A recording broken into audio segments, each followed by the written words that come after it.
Welcome to the new Chemist. We're glad you're listening. Feel free to download this podcast on Apple Podcasts, Google Podcasts, and Spotify. Here on the new Chemist, we discuss chemistry, which simply put is the science of change, as well as careers, community, research, and COVID-19. We're happy you're tuning in. My guest today is Nagela Nukuna. Thanks for joining me today. It is so good to hear from you. Just briefly, I'll inform my audience about you. Nagela Nukuna is a joint degree student at the Harvard Kennedy School and the MIT Sloan School of Management, after completing an industrial degree at Georgia Tech. It was during her time in undergrad that she rekindled her passion for serving her community through leadership. During her senior year, she served as the student body president, working on a range of issues, from sexual assault on campus to higher education access for different communities. After working at Google post-undergrad, Nagela wanted to recommit to her passion of serving others, using leadership and innovation to drive social change. In practice, Nagela is passionate about removing structural barriers and opening opportunities up for marginalized but highly talented youth. She now is focused on developing scalable solutions for social policies and designing more equitable systems in our world today. Please welcome Nagela Nukuna.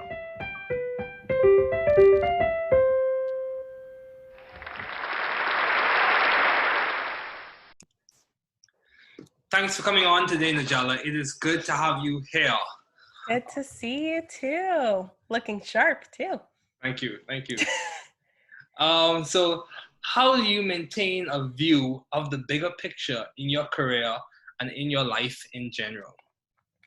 So like a bigger picture of like what I care about, or a bigger picture in terms of sort of like how the world is now? I would say of what you care about and what you're passionate, what you're motivated on, about. Yeah, no, I think that's a great question. So I, have always been very community oriented and socially minded in anything I do. And I think that even throughout any of my experiences before college, in college, post-college, that theme just continued to reoccur in side projects that I continue to do. And I think that it's what I'm currently doing in grad school is something I'm really passionate about. That's not to say that science, technology, math, STEM fields are not, because I am passionate about that as well. But what I'm driven by in my life is to be of service to other people. And I think that has just been a reoccurring theme that I always came back to. So how do I keep it grounded? I don't even think I do it. I think it's almost instinctive or natural.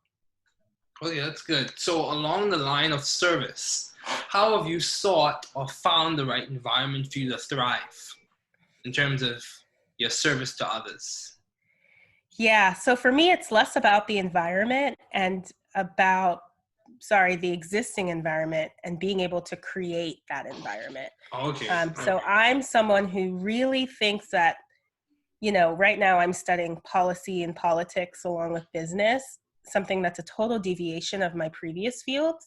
But I think that the commonality or the common theme that has run across every single industry, every single scenario I've been in is being able to take whatever culture exists there and molding it into something that is better or is more socially minded or thinking about the community in different ways. And I think that I don't like to, brag about myself all the time, but I think that that's a skill, and that's something I really have tried to bring into all of my management experiences and all of the experiences I hope to gain. Okay. Wow, that's good. That's really good. So how do you maintain a balanced life given all your responsibilities and accomplishments? How do you maintain a balanced life? So I don't. So I heard this from someone else, so I can't take credit. But it was actually another podcast. I don't think it's balance. I actually think it's what do you prioritize. Okay. So that's going to look different in different stages of your life. Right now I'm single. I don't have any responsibilities or dependents. And so balance to me is more introspective, and I can sort of set my own schedule without having to defer to other people, keep other things in mind. But I think balance to me looks like being able to exercise regularly. Balance looks like, being spiritual on the, all of your life, but especially on the weekends, and kind of decompressing then and spending more time with family. And then during the week, I just sort of grind like everyone, and maybe even on the weekends, but that's what balance to me right now is. When I was in California, that didn't look the same because I was, managing a home that I just purchased and had different responsibilities that were top of mind then. I think maybe when you're older and have a family, you have to consider their needs as well. So it's not really balance, it's prioritization to me. And right now, it's a priority for me to learn and be as informed as possible. Yes, I agree. It's important because education allows you, and it provides a skill set for you to help other people, and a service that you were talking about. I know. So, can I ask you a question? Sure, go ahead. What does that look like in your life right now during COVID? Well, I kind of echo the same sentiment in that balance for me is based off of my priorities. And balance for me is respective to the stage of life that I am in as well. Given that I'm just starting graduate school, so balance for me is developing. Like, it's not set in stone. I would say there are certain things that have weight in my life, and I just make sure I just make sure those things are kept in check. For example, my spiritual life, my exercising, my mental health, my academics, all those things, I just make sure those things are kept in check. Sure. You don't have to be, like, for me, balance is not perfection. Balance is just doing your best given the day and given the circumstances.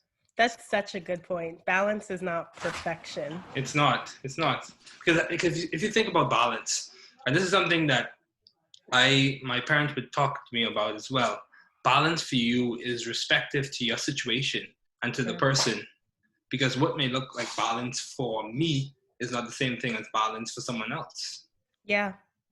So balance. Your parents are wise. Yeah, I agree.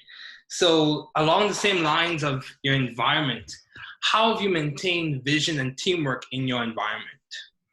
Ooh, teamwork is so important.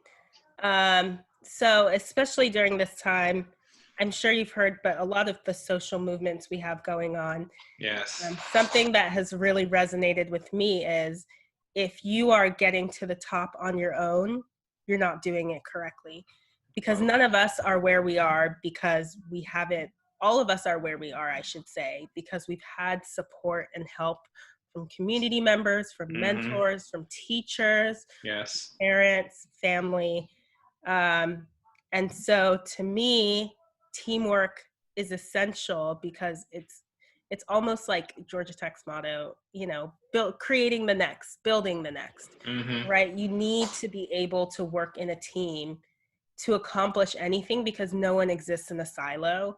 And, to expound upon that further, our nation doesn't exist in a silo. We're all interconnected just as human beings. And it's so important. So teamwork to me is an everyday practice. You have to know how to work with other people. And that starts from childhood. I have a twin sister. We're completely different, but that taught me how to, share, be caring, be empathetic. Those are the core values that reside within teamwork. And I think that's more of what we need now. Yeah, I agree. Because, given the circumstances, given the uncertainty that's currently occurring in the environment due to the pandemic, and given the economic fallout and all of the social challenges, I think simple virtues and simple values like compassion, empathy, just care for your neighbor, whether they look like you or they believe the same thing as you. All those things really do go a long way. Yeah. Especially when you can't meet in person, when we're yeah, connected like this, we yeah, need to extend even more of that. yeah, I agree. So along the lines of your academics now, why did you choose industrial engineering as a field to major in? Yeah, that's a great question. Because you were, what major were you in undergrad? I started off as biomedical engineering, but I changed to biochemistry.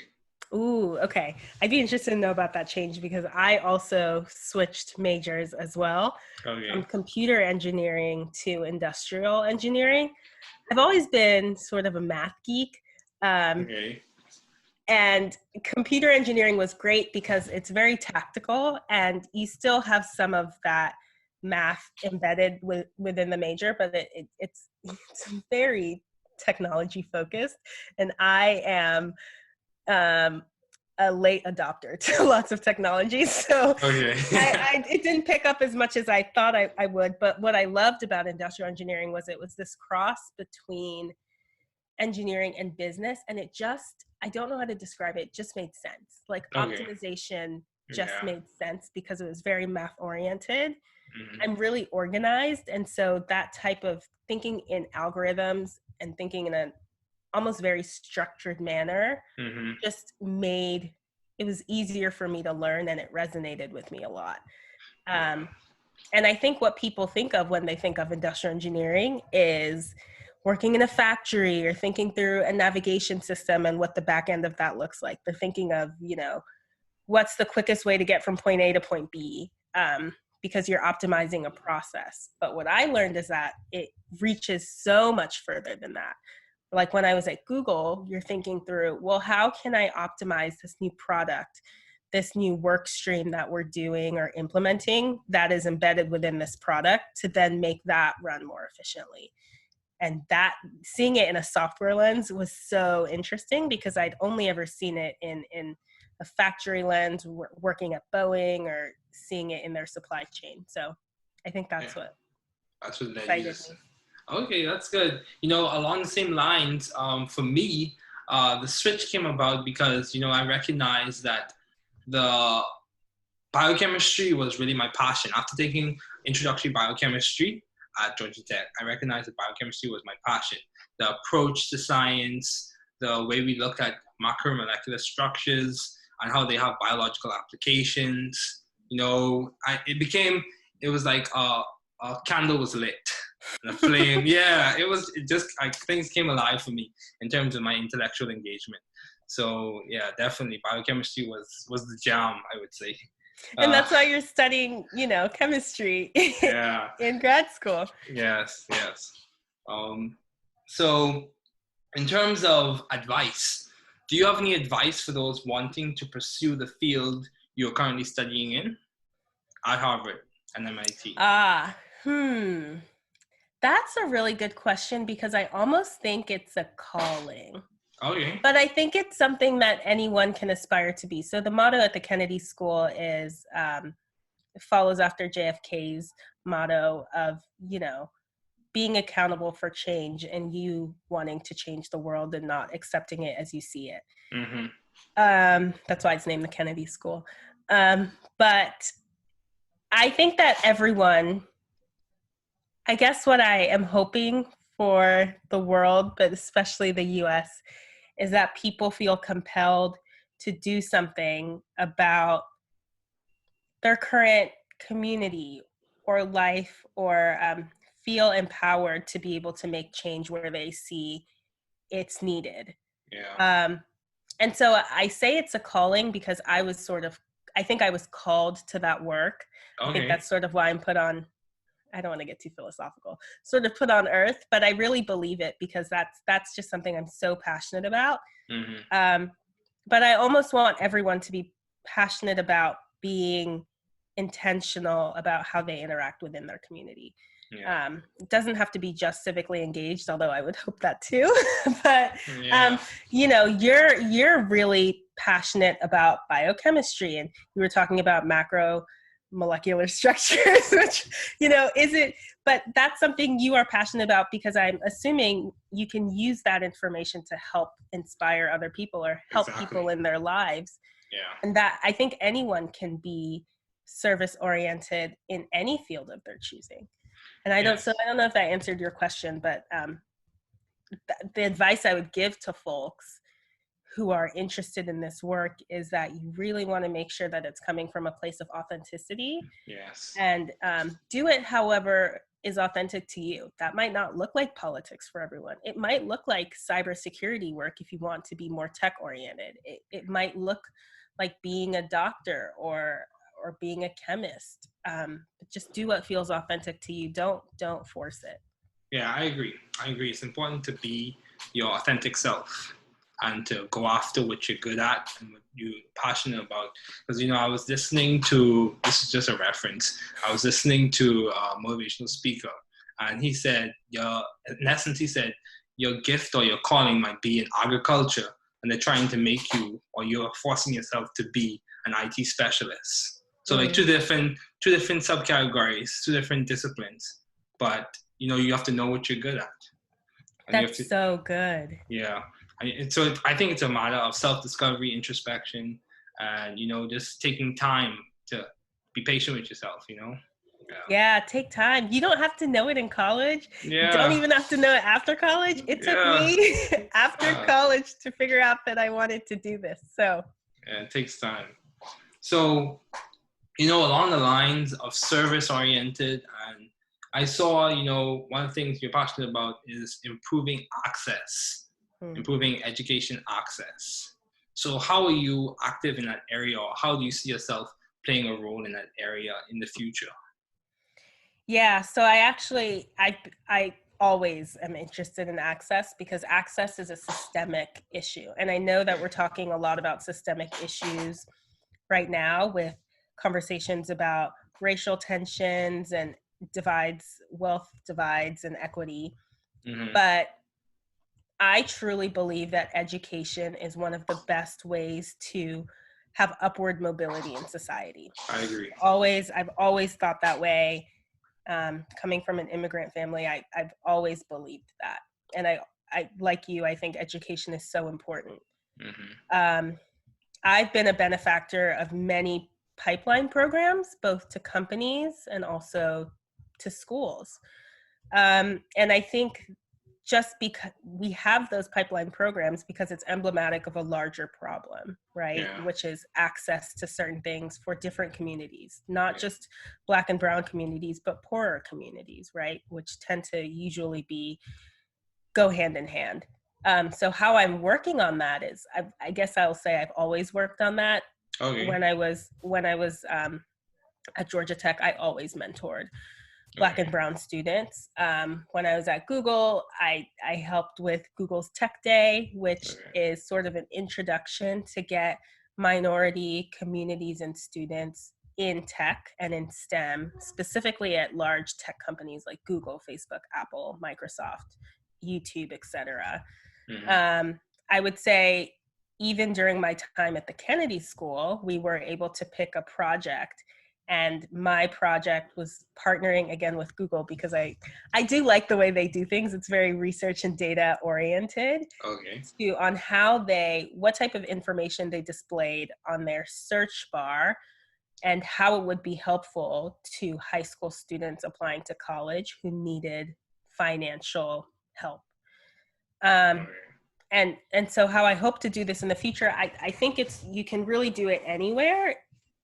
It sort of depends on the time you have and the scale to which you want to do it. But I think solving economic problems is going to be really important. How we design economic policy, how we design, if you're running a company or running a nonprofit, how you design or reach out to certain communities will help you identify talent that is outside of sort of the mainstream traditional pool. So I hope that sort of answered the question, but I think the work can look varied, but it's all really important, because the goal is to create a society that looks the goal is to create corporations, to create industries that looks like society, and not have it incorrectly reflect that. Yeah, I agree. The corporation should be representative of the demographics in the country and in society at large. So, along the same lines of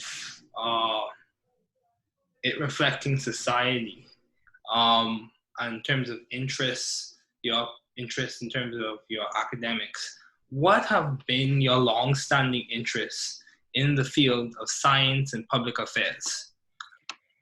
Yeah, so I always say this. I always try and apply the scientific method to everything, which is kind of really broad.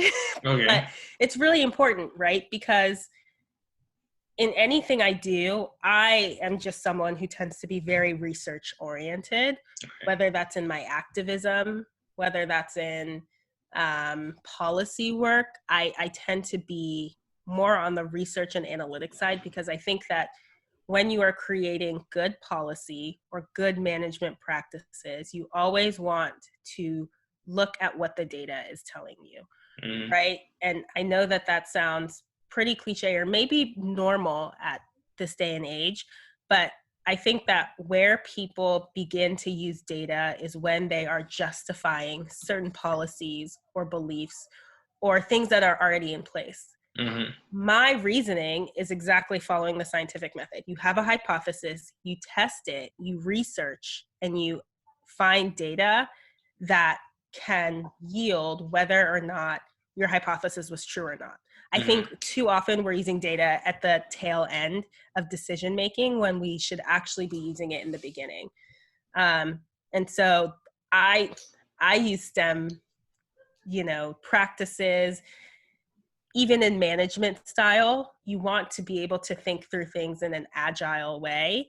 I think it's really important to be able to iterate and pivot based off of new information that you're getting. We're seeing a lot of those types of practices with COVID, with how people are governing, right? We're seeing governance being done in a really iterative model, whereas that's not always the case, because governance is usually tied to budgets. But now that, the economy is up in the air, people are trying different things and being a little bit more risky or adventurous. And that's not to say that agile method is risky, but it's certainly riskier than traditional governing methods. So again, I think it's really important to be able to use science and research methods whenever you're doing literally anything, not just science, right? Yeah, I agree. Have you seen the same thing in your work? Primarily, well, as someone who's worked in biochemistry and now specifically about to begin my time in chemistry, specifically organic chemistry, like the scientific method is the framework through which you apply it's just the lens through which you look at your work in terms of justification, in terms of explanation, in terms of just going about daily routine in the lab. You use the scientific method. Yes, I do. I have seen that in my work. But along the lines of the iterative process, I would say that many times changes I've seen, it's not like one action or one decision in which it makes a large difference, but it's the small changes over a large period of time, over a long period of time, that makes a significant difference. I think, and I was listening to another motivational speaker as well. They made the comment how, sometimes people associate change with the grand sweeping actions, like starting a foundation or starting a large organization or something of that sort. But I think you would agree with me. Many times change takes place in the small little decisions that you make on a day-to-day basis and the interactions you make with people. Small moments make a big difference. Yeah. They do. Yeah, they do. Yeah. So how have you been adaptive and creative in the field of science? Which specific ways? How have you been adaptive in the field of science and public affairs? How have you been adaptive and creative? That's a really good question. So trying to think of Go ahead. In terms of your time at Georgia Tech as the student body president, what would you say was a defining moment in terms of you being adaptive or creative? Yeah, I think that the way, so I was really blessed to have, and I'll say this about him forever, a really incredible vice president that I ran with, Okay. Shane Madrinich. He is such a kind, thoughtful person. And I was able to be creative in how we defined our roles, and specifically to adapt to the changing times. It was during the 2016 election, and a lot of the work that I did ended up being very externally focused to the school. You know, it did affect students' lives, but the work was more on policy changes in the state, national changes that were happening at the time, voting efforts and registration efforts, and getting out the vote for students at that time. And the way he took on the work in a way that I was able to focus outside of the school while also focusing on the things that affected our students, but in a more external way. That was one of the reasons why I applied to public policy school in the first place. Because I was able to get that experience, but also get a taste of what that work looked like in the real world. And so I'm sure you might see other presidents now, especially, have very internal roles because of the pandemic. You're focusing on how we can help students in a very not transactional in a negative sense, but in a very transactional, tangible way, because the work is very proximate to the students. Whereas my work might not have been as proximate to student life, but it did affect it, and it did have a huge impact. So things like mental health were one of our core internal initiatives, but a lot of our external initiatives were around sexual assault and immigration and gun laws. So I think that was very different, and it didn't look like that in the many years in the maybe subsequent years. But, you know, I think creativity is needed all the time. And I think you can still go about implementing creative methods in a structured way, because I am very structured. I'm not as, my twin sister is very creative in the general sense of the word. But I don't want people to sort of shy away from that. I think it's a really good question to be able to think through. If you have a process, how can you affect, like you said, the little changes here in a creative and innovative way that produce a different output? Yeah, I agree. So, in terms of, this is a question that I think would be, it's very interesting. In terms of your transition from Georgia Tech to Harvard University, yes, why the transition? And what appealed to you in terms of your application? What made you make the switch? So I was in California working at Google. I'd actually applied to public policy school. I graduated in December, so I applied my last semester.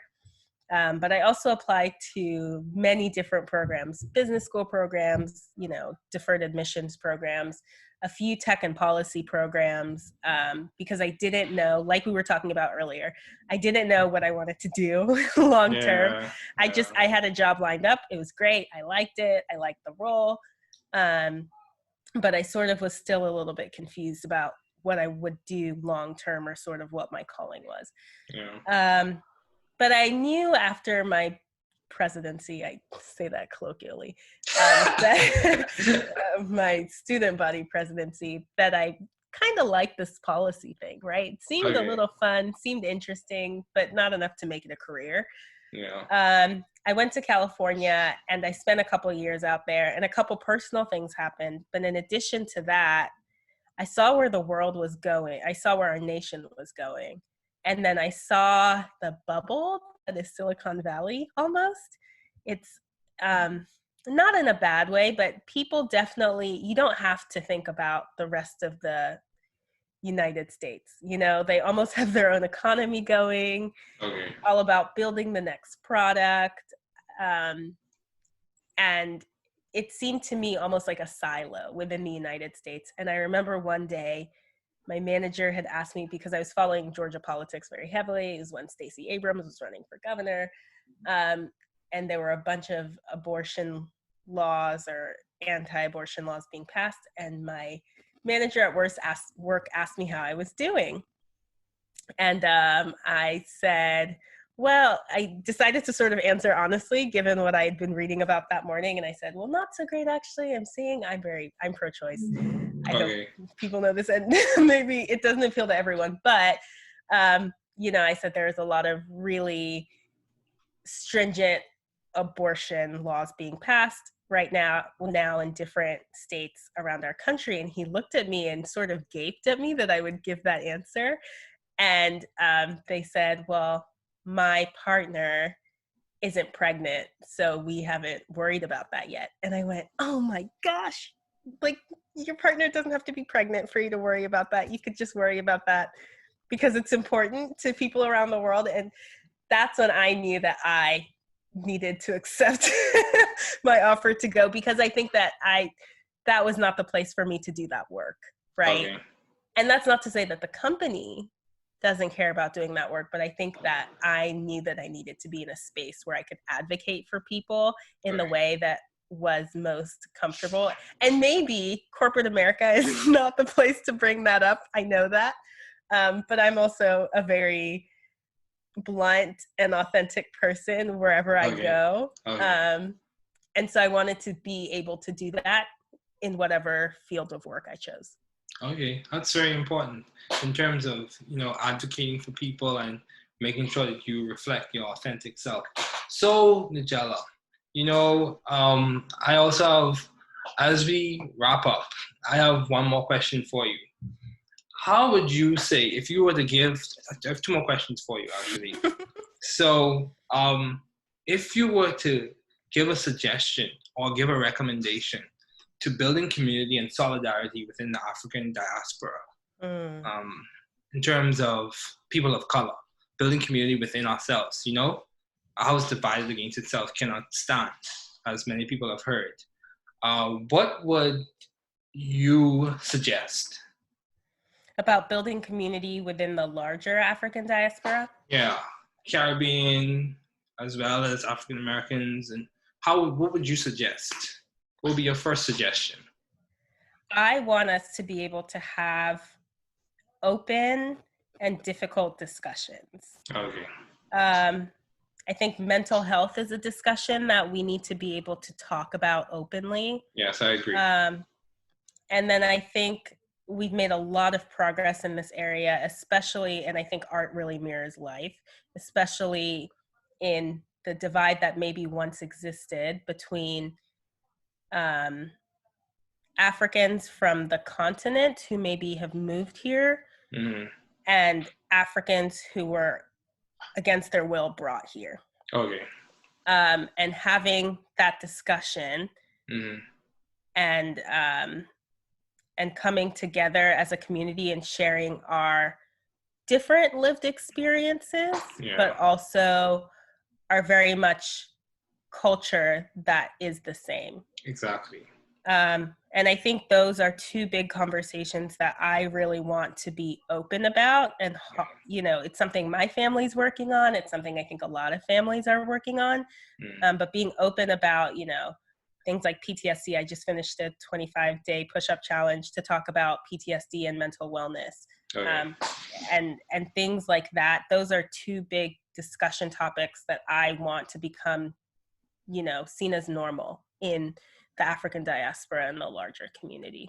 Yeah, you know, those things are very important. Mental health is so important. You know, many times it's not always talked about because some people consider it to be, or sometimes there's a stigma associated with it. But mental health is so important.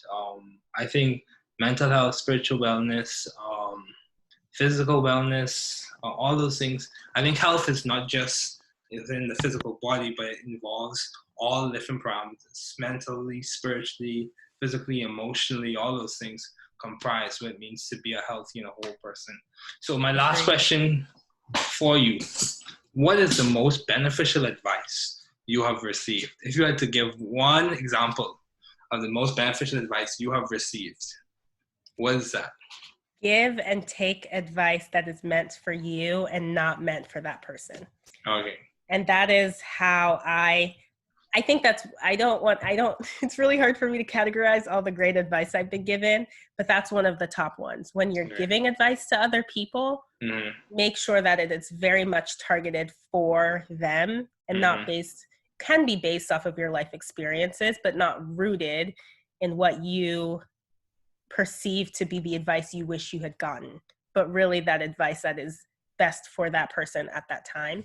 And in the same way, accept advice and feedback and criticism that is meant for you and not meant for what that person hopes you will do. That's very much mirrored around Brene Brown's talk about being vulnerable and not taking advice from people in the cheap seats, people who aren't willing to be vulnerable with their life and take chances and take risks, but taking advice from people who are willing to do that work and want to see you grow and actually giving advice in that same spirit too. Yeah. It's one of the top pieces of things I always recommend. And then the second one, which I know can also be seen as a privilege statement, but I think it's so important, is making career decisions based off of your values. Yeah. Don't go for a career because you think it'll pay you a lot of money or it'll make you, powerful or successful. You want to go for a job that will both be able to help you be self-sufficient, but also aligns with your values as a human, because you will not be able to thrive in any environment in a place that has starkly different core virtues than you. Yeah, I agree. And I think that's so important. I got that advice from my parents and it's always stuck with me. Okay, that's good. Thank you so much, Nagela, for coming on today. It has been a pleasure.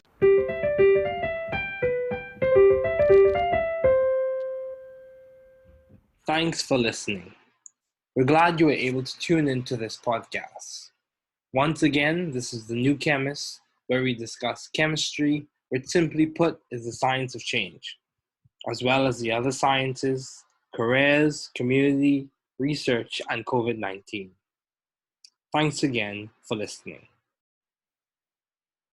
Note, the views on this podcast represent those of my guests and I.